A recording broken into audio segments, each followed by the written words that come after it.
What's up, gamers? Today I want to talk about Beyblade. So in this episode of Beyblade, we have Kenta with his Beyblade, Flame Sagittario, who's competing in a tournament when suddenly some guy named Sora, no, not that Sora, comes in and interrupts the match, and he claims that he's Gingka's #1 apprentice. My name's Gingka. Which is a pretty bold statement, because anyone can just make something like that up. It's like me saying I trained with the Greek god Zeus himself, and Gingka being the main character of the series, who is essentially a prodigy and expert Beyblader. My name's Gingka.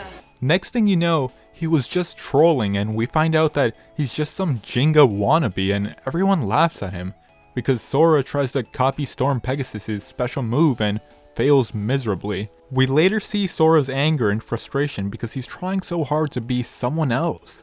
Eventually, Kenta meets up with this guy and tags along with him to help Sora find himself.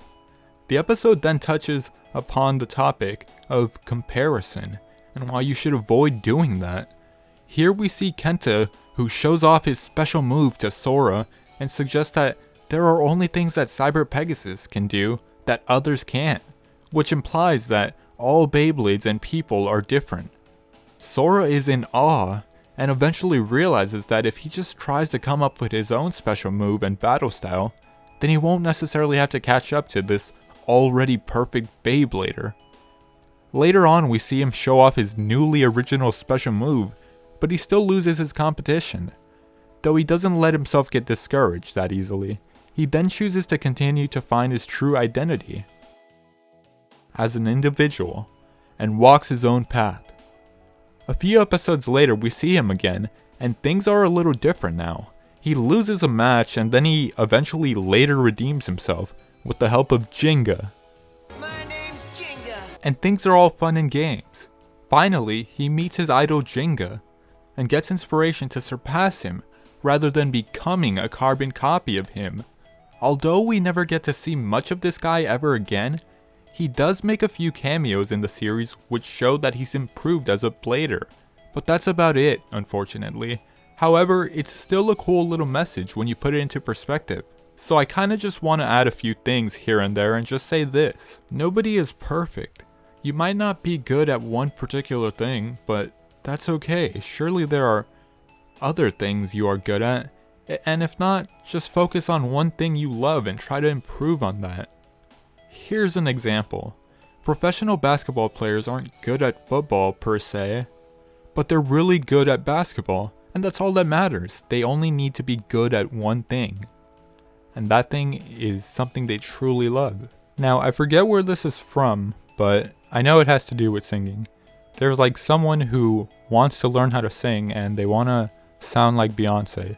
So there's like a pretty good quote from someone. I apologize, I don't remember who it's from. But essentially it goes like this: we don't need Beyonce, we already have Beyonce, what we need is you. Just like Sora doesn't need to be a Gingka clone. Now, copying isn't always bad, just look at Uber and Lyft. Two different companies, yet they're essentially the same. It's like old wine in a new bottle. A lot of people copy nowadays, just look at popular YouTube videos or social trends. There's nothing wrong with it, because everyone tends to add their own twist to whatever they're copying. They make it their own. Inspiring doesn't mean to copy, it's more like a motivational kind of thing, like to breathe life into something and create an urge within someone to do something awesome. It's not fair to compare yourself to other people, simply because everyone is different.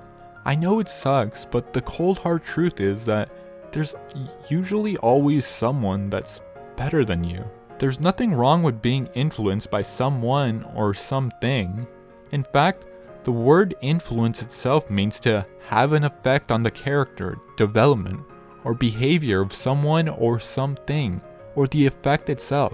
It's just a matter of who you choose to let influence you in your life. Don't be ashamed of who you are.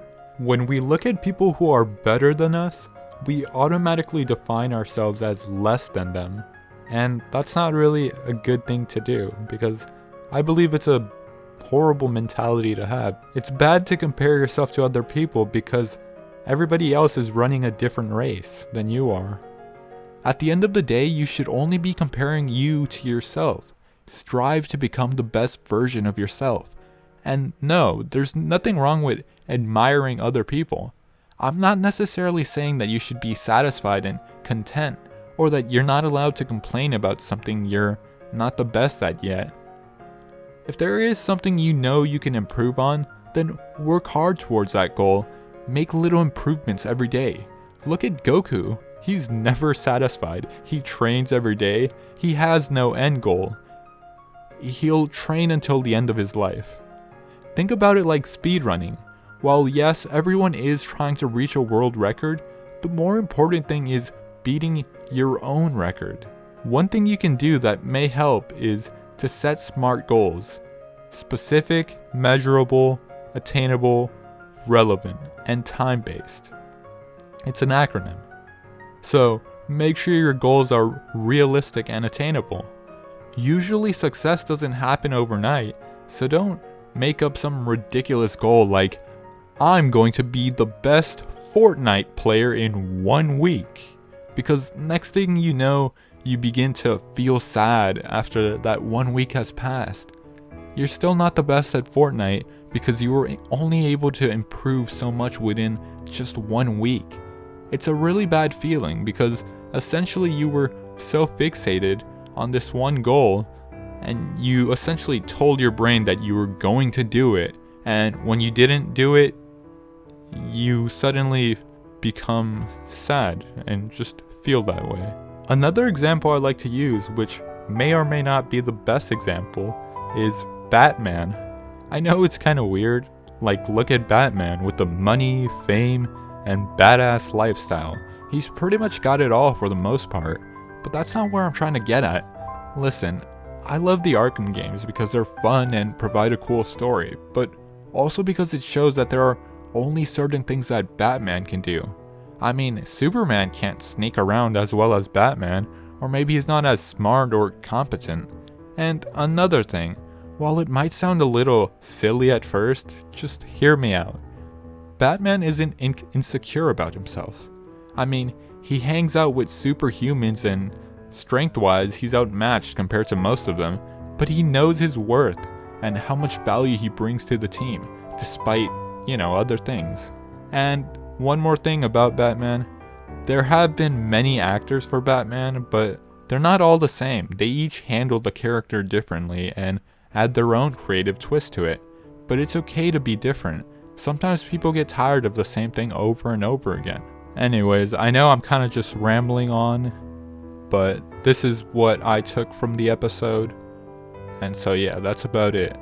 Okay, so thank you so much for watching. I hope some of this made sense and maybe inspired someone. That would be super cool. Anyway, if you enjoyed the video, leave a like and subscribe, and I'll see you all later.